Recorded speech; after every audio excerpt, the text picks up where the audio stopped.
자연을 만져보면 어떤 느낌이 날까요?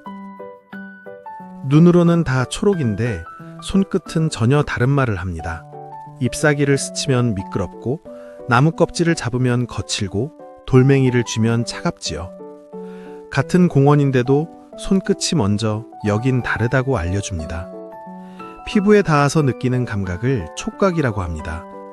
피부에는 압력을 느끼는 감각점, 아픔을 느끼는 감각점, 따뜻함과 차가움을 느끼는 감각점이 골고루 퍼져 있습니다. 이 감각점들은 몸의 모든 곳에 똑같이 배치되어 있지 않지요. 손가락 안쪽과 손바닥은 특히 촘촘하고 등처럼 넓은 부위는 상대적으로 둔합니다. 아픈 감각이 유난히 예민한 것도 자연스럽습니다. 위험을 먼저 알아차려야 살아남으니까요. 촉각이 없다면 가시에 찔려도 동상이 와도 뼈에 금이 가도 한참 뒤에야 알게 될지도 모릅니다. 촉각으로 느끼는 자연은 겉보기보다 훨씬 정돈되어 있습니다. 사실 촉감은 제멋대로인 감정이 아니라 꽤 수학적인 성격을 갖고 있습니다. 손끝이 느끼는 감각은 보통 몇 가지 결로 나뉘어 흐릅니다. 강아지나 고양이 털을 쓰다듬으면 괜히 마음이 풀어집니다. 부드러운 털은 몸을 보호해주고 털의 상태만 봐도 건강이 짐작되기도 하지요. 복숭아를 살짝 만져보면 보들보들한데 그 느낌은 표면에 솜털이 촘촘히 덮여있기 때문입니다. 작은 털들이 열매를 지키고 물이 쉽게 달라붙지 않게 도와줍니다. 그런데 손끝이 늘 좋은 느낌만 주는 건 아닙니다. 밤송이, 선인장, 고슴도치, 성게, 가시복. 만지는 순간 따갑다가 먼저 튀어나오지요.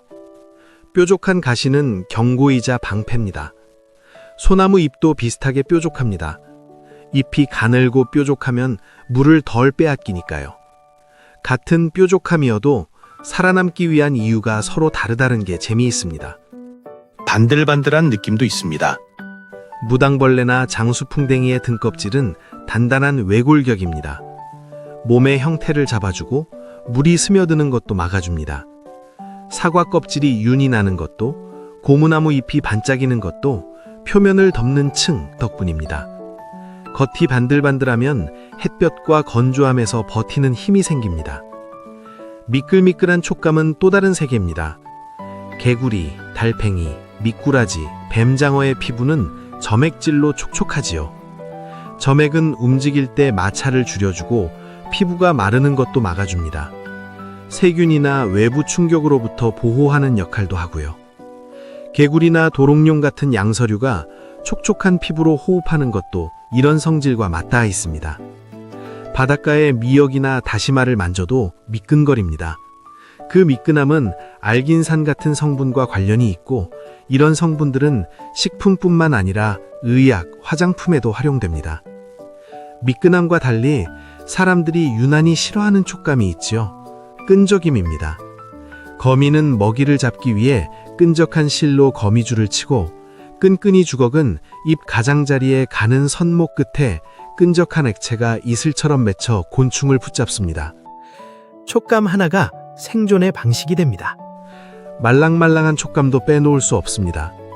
강아지나 고양이 발바닥을 만져보면 말랑해서 기분이 좋아집니다. 충격을 흡수하고 땅의 정보를 받아들이는 센서 역할도 하고 발바닥을 통해 땀을 내보내 체온도 조절하지요. 고양이가 조용히 걸을 수 있는 이유도 그 말랑함 덕분입니다. 그런데 같은 고양이인데도 혀는 까칠까칠합니다. 케라틴으로 된 작은 돌기들이 촘촘히 돋아 있어 살점을 발라내고 털을 빗질하는 데 쓰이죠. 한 몸 안에서도 표면의 무늬는 용도에 따라 전혀 다르게 설계됩니다. 이쯤 되면 촉각이 조금 다르게 보입니다. 촉각은 기분이 아니라 표면의 무늬를 읽는 감각입니다. 촘촘함과 성김, 미끄러움과 거침, 말랑함과 단단함. 손끝은 저절로 차이를 가늠하고 비슷한 것끼리 묶어냅니다. 자연을 만진다는 건 결국 눈에 보이지 않는 미세한 질서를 손끝으로 더듬는 일일지도 모르겠습니다.